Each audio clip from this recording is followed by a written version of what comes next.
Sir నమస్కారం sir. నమస్తే.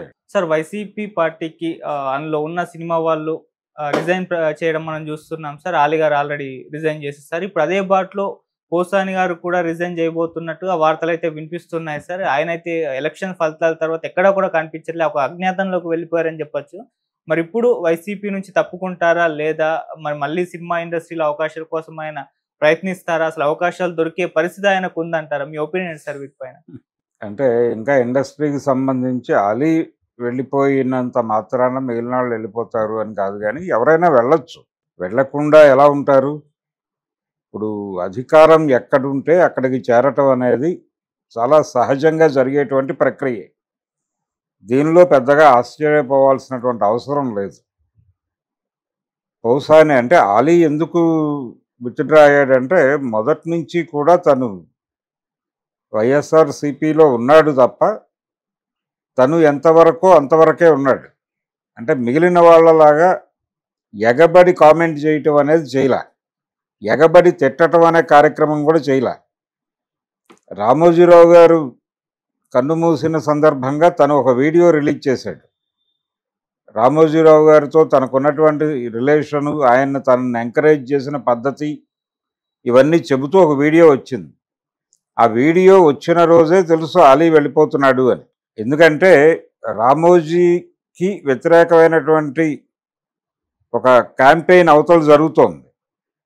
ఇక్కడేమో ప్రభుత్వం వాళ్ళ ఖర్చుతో ఆయనకు ఒక సంస్మరణ సభ పెట్టి, అది రామోజీరావు గారి సంస్మరణ సభ అనే పేరుతో కూటమి విజయోత్సవ సభ జరిపారు వాళ్ళు. అంటే కూటమి విజయం చూసి కన్ను మూసాడు ఆయన. రామోజీరావు గారికి చివరి ఆనందాన్ని ఇచ్చింది మేమే. మా గెలుపు కోసం పోరాటం చేసిన అమరవీరుడు రామోజీరావు అని అందరూ మాట్లాడారు, కీరవాణితో సహా. ఇది ఒక దారుణం. ఆ సందర్భంలో ఇతను ప్రో రామోజీరావు వీడియో చేయటం. సో అలీ వెళ్ళిపోతున్నాడు అనేది ముందే తెలుసు ప్రపంచానికి. అందులో భాగంగానే ఆయన ఫైనల్గా బై చెప్పేశాడు, అయిపోయింది. అవును.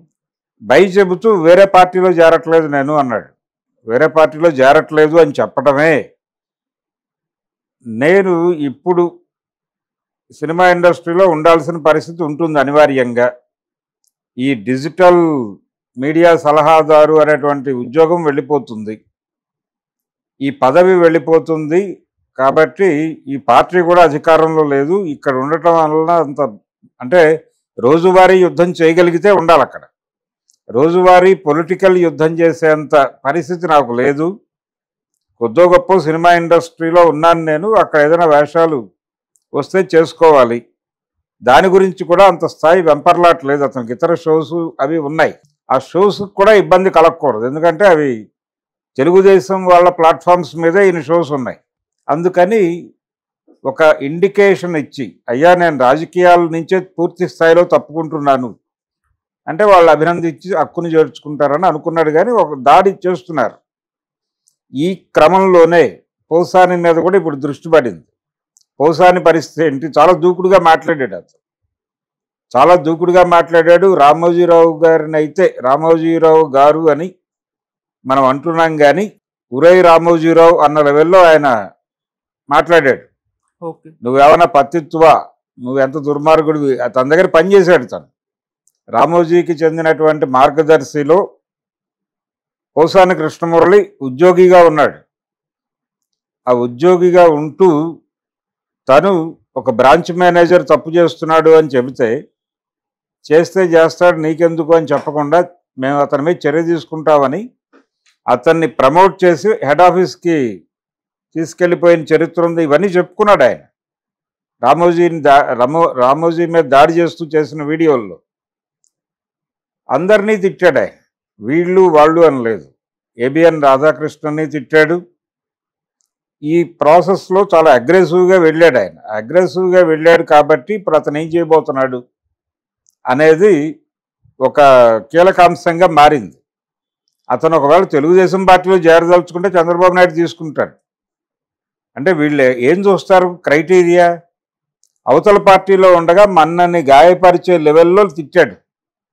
ఇప్పుడు అతను మన శిబిరంలోకి వస్తే అవతల వాళ్ళని కూడా అదే రేంజ్లో తిడతాడు కదా. తిట్టడం, దాడి చేయటం అనేది క్వాలిఫికేషన్ అయితే పౌసానిని మించిన క్వాలిఫైడ్ పొలిటీషియన్ ఎవరున్నారు? కాబట్టి ఆయనకేం ఇబ్బంది లేదు, ఆయన ఏం భయపడలే, టెన్షన్ పట్టలేదు, ఊరికనే పక్కన ఉన్నాడు. ఇప్పుడు మాట్లాడట్లేదు కానీ ఒక వెసులుబాటు చూసుకున్నాడు. అతను ఈ శిబిరంతో ట్రావెల్ అవ్వాలా వద్దా అనేది తేలాలి ముందు.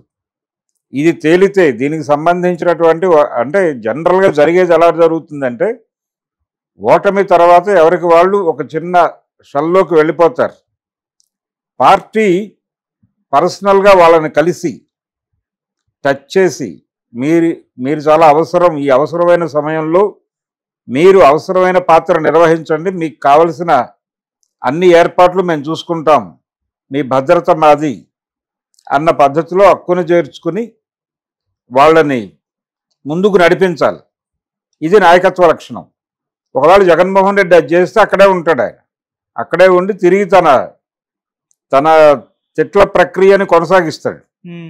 లేదు అలాంటి భరోసా గనక అక్కడ దొరక్కపోతే, ఇలాంటి భరోసా దొరక్కే కోడెల శివప్రసాద్ ఆత్మహత్య చేసుకున్నాడు.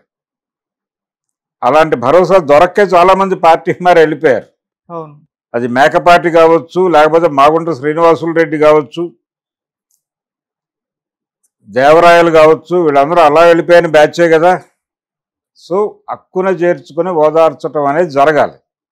అంటే నాయకుడు ఎలా సపోర్ట్ చేస్తాడు అంటే, ఒక కుంభకోణంలో తన అనుచరుడు ఉన్నాడు, అతని పాత్ర ఉంది.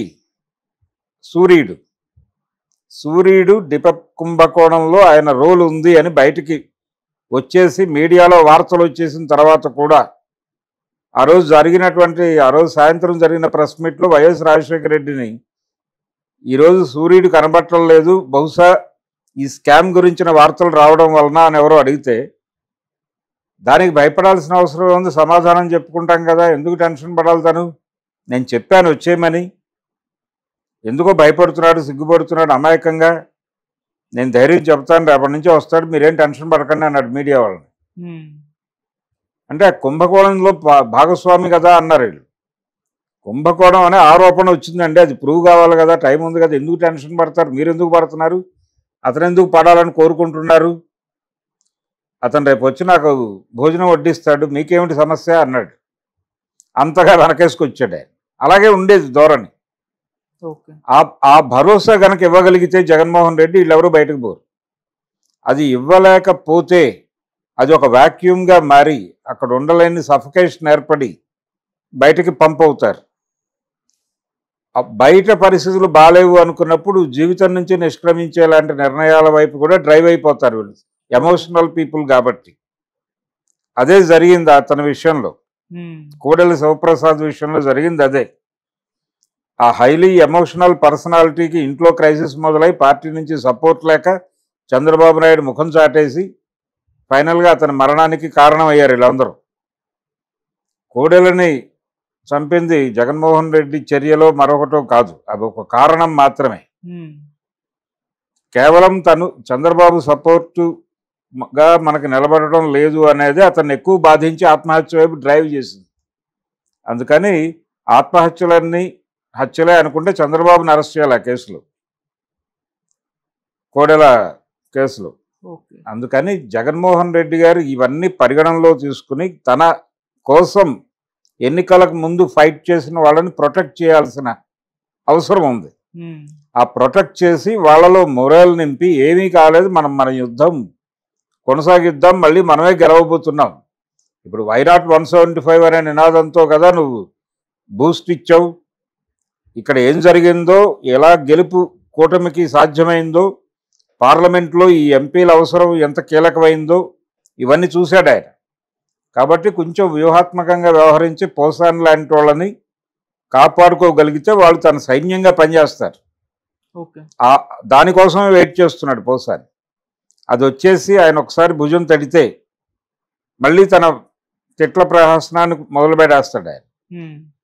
చంద్రబాబు నువ్వెంత అనగలడు, కాన్సిక్వెన్సెస్ ఎలాంటివైనా ఫేస్ చేయడానికి పెద్ద ఇబ్బంది పడే మనిషి కాదు అతను. పిలిచి లేదు అరెస్ట్ చేస్తున్నాం, కేసులు పెడతాం అన్నా కానీ ఇప్పుడు ఎవరు సీరియస్గా స్టాండ్లు ఎవరు ఎవరు మార్చలేదు కదా. పోసానితో పాటు ఇంకో క్యారెక్టర్ ఉంది, రోజా. ఉమ్, సినిమాతో రిలేట్ అయి ఉన్నటువంటి పొలిటీషియన్, వైఎస్ఆర్సీపీలో ఉన్న వాళ్ళలో రోజా సినిమాతో లింక్ ఉన్నటువంటి ఒక క్యారెక్టర్. సో ఆవిడ మీద కూడా రకరకాల ట్రోల్స్ జరుగుతున్నాయి.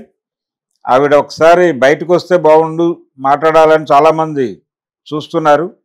ఆవిడ కూడా ప్రస్తుతం క్రైసిస్లో ఉంది.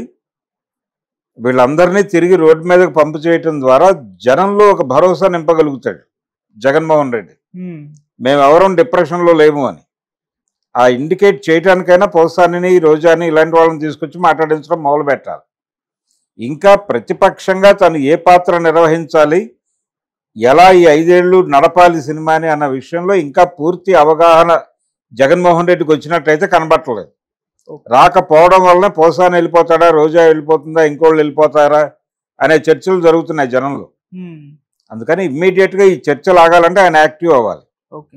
ఆయన బెంగళూరులోనో ఎక్కడో రెస్ట్ తీసుకునే ప్రోగ్రాంలో ఉన్నాడు. అక్కడి నుంచి వచ్చేసి ఈ జెండా ఎత్తి మళ్ళీ తను నడవడం మొదలు పెడితే మిగిలిన వాళ్ళు అసెంబ్లీ అవుతారు. అంటే సార్ ఇటువైపు నుంచి కూడా దాడి జరుగుతుంది కదా, జగన్మోహన్ రెడ్డి గారి హిమాలయాలకు, జగన్మోహన్ రెడ్డి గారు బెంగళూరుకు, ఆయన విదేశాలకు, పార్టీ విలీనం చేసేస్తున్నారు, కాంగ్రెస్ లో ఖాళీ అయిపోతుందని చెప్పి, అంటే ఈ దాడి కూడా జరుగుతుంది. ఖాళీ అయ్యే అవకాశం లేదు. ఖాళీ చేసుకునే అవకాశం ఉంటే ఆయన ఎన్డీఏ కోసం తన ఎంపీలను నిలబెట్టడు. ఓకే. తన ఎంపీలను అక్కడ ప్రో మోడీగా నిలబెట్టాడంటేనే షట్ డౌన్ చేసే ఉద్దేశం లేదు అని. ఉమ్, షట్ డౌన్ చేసే ఉద్దేశం ఉంటే వాళ్ళని తీసుకెళ్లి ఇండియా కూటమికి కూర్చోబెట్టేవాడు కదా యాంటీ మోడీగా.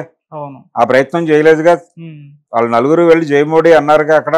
ఉమ్, ఈయన కూడా మోడీ వ్యతిరేక ప్రకటనలు ఎక్కడా చేయలేదు కదా. అవును. కూటమి తనకు ప్రత్యర్థిగా ఏర్పడి ఉన్నటువంటి కూటమిలో బీజేపీ కీలక భాగస్వామి అయినప్పటికీ తన కాన్సన్ట్రేషన్ చంద్రబాబు మీద, పవన్ కళ్యాణ్ మీద మాత్రమే ఉంచాడు ఆయన. అందుకని ఆయన అలాంటి షట్ డౌన్ నిర్ణయాలతో లేడు. Okay. How to tackle the situation అనేది ఒకటే క్రైసిస్ అతనికి. ఉమ్, అది ఈజీగా పక్కకి తోసేసి ఆయన ఎలాగూ పరామర్శ యాత్ర అన్నాడు కాబట్టి ఆ యాత్ర ఏదో మొదలుపెట్టి కన్ఫెషన్ స్టేట్మెంట్తో జనాల్ని అడ్రస్ చేస్తే, ఆత్మ పరిశీలనతో జనం ముందుకు వెళ్ళగలిగితే అతనికి విజయం వస్తుంది. సరే, ఇటు పోసాని గారి విషయంలో కూడా ఆయనకు ముందున్న ఆప్షన్ ఒక వైసీపీతో ట్రావెల్ అవ్వడం తప్పితే, అంటే సినిమాల్లోకి వెళ్ళలేరు ఇప్పుడు ఉన్న సిచ్యువేషన్ లో. అలాగే టీడీపీ, జనసేన, బీజేపీలో ఆయన జాయిన్ అయ్యే పరిస్థితి కనిపించట్లేదు. ఓన్లీ వైసీపీతో ట్రావెల్ అవ్వడం ఒకటి, లేదంటే రాజకీయ అలా ఏం లేదు. ఇప్పుడు ఆయన హ్యాపీగా రిజైన్ చేసి వెళ్ళి టీడీపీ సభ్యత్వం అడిగితే ఇవ్వను అని వాళ్ళు చెప్పరు. జనసేనలోకి వెళ్ళినా వాళ్ళేం కాదనరు. ఓకే. పైగా ఇతను మా దగ్గరికి వచ్చి సరెండర్ అయ్యాడు అని ప్రొజెక్ట్ చేసుకునే ప్రయత్నం చేస్తారు. రెండోది, ఇన్ని తిట్టినటువంటి మనిషిని ఎలా హక్కును చేర్చుకుంటారని మనం అనుకుంటాం, కానీ వాళ్ళకి అది ఉండదు. ఓకే. ఈ తిట్టడం అనేది క్వాలిఫికేషన్. ఆ శిబిరంలో ఉండగా మన్ని తిట్టాడు, మనం గాయపడ్డాం. ఇప్పుడు మన శిబిరంలోకి వస్తే అవతల వాళ్ళని కూడా అలాగే గాయపరుస్తాడు కదా. అయితే అతనికి సభ్యత్వం ఇచ్చే ముందు మేము ఎంత ఏడ్చామో నీ మాటలకి, అంతకు 4 ఇంతలు ఏడిపించగలవా, ఇదే నీకు టెస్టు అని పెట్టి అతనికి సభ్యత్వం ఇస్తే చెలరేగిపోతాడు కదా. అలా వాడుకునే ప్రయత్నమే చేస్తారు ఏ పొలిటీషియన్ అయినా. ఓకే. అందుకని పౌసానికి ఆ రకమైన ఇబ్బంది కదా. తన పర్సనల్గా ఏమిటి అనేది తేల్చుకోవట్లే. ఇంకా అది తేల్చుకున్న రోజు ఆయన ఓపెన్ అవుతాడు. కానీ అతన్ని కాపాడుకోవాల్సినటువంటి అవసరం జగన్కు ఉంది. దాని మీద దృష్టి పెడతాడని అనుకుందాం, ఆశిద్దాం.